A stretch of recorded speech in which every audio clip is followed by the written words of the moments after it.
സൗദിയിലെ പുതിയ പ്രീമിയം ഇഖാമ ലഭിച്ച ആദ്യ സംഘത്തിൽ മലയാളി വ്യവസായിയും മലപ്പുറം കൊണ്ടോട്ടി സ്വദേശി ഷംസീദ് പാലേക്കാടനാണ് കഴിഞ്ഞ ദിവസം പ്രീമിയം റെസിഡൻസി കാർഡ് സ്വീകരിച്ച മലയാളി.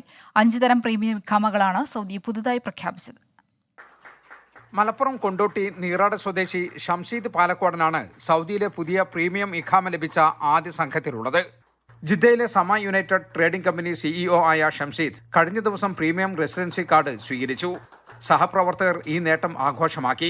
സൗദികൾക്ക് സമാനമായ പരിഗണന ലഭിക്കുമെന്നതാണ് പ്രീമിയം ഇഖാമയുടെ പ്രത്യേകത.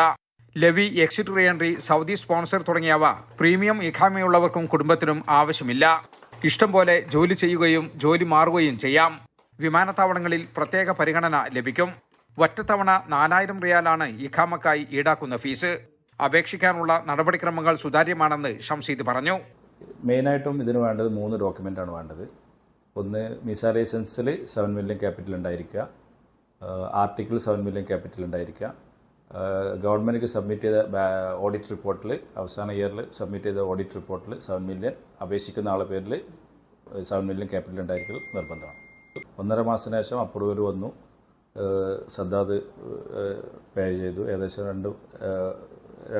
2 മാസത്തിൻ്റെ ഉള്ളിലായിട്ട് ഇഖാമ കിട്ടി. 18 വർഷമായി സൗദിയിൽ പ്ലാസ്റ്റിക് ക്ലീനിംഗ് മെറ്റീരിയൽസിന്റെ ഹോൾസെയിൽ ആൻഡ് റീറ്റെയിൽ സ്ഥാപനങ്ങൾ നടത്തിവരികയാണ് ഷംസീദും സഹോദരൻ മുസ്തഫയും. ഇന്ത്യയിലും സൗദിയിലും UAE-യിലുമായി 10 സ്ഥാപനങ്ങൾ ഇപ്പോൾ നടത്തുന്നുണ്ട്. പ്രീമിയം ഇഖാമക്കായി പല നിക്ഷേപകരും വിവിധ മേഖലകളിലെ പ്രതിഭകളും അപേക്ഷ നൽകിയിട്ടുണ്ട്. നിക്ഷേപകർക്കും വിവിധ മേഖലകളിൽ കഴിവ് തെളിയിച്ചവർക്കുമായി 5 തരം പുതിയ പ്രീമിയം ഇഖാമകളാണ് കഴിഞ്ഞ ജനുവരിയിൽ സൗദി പ്രഖ്യാപിച്ചത്.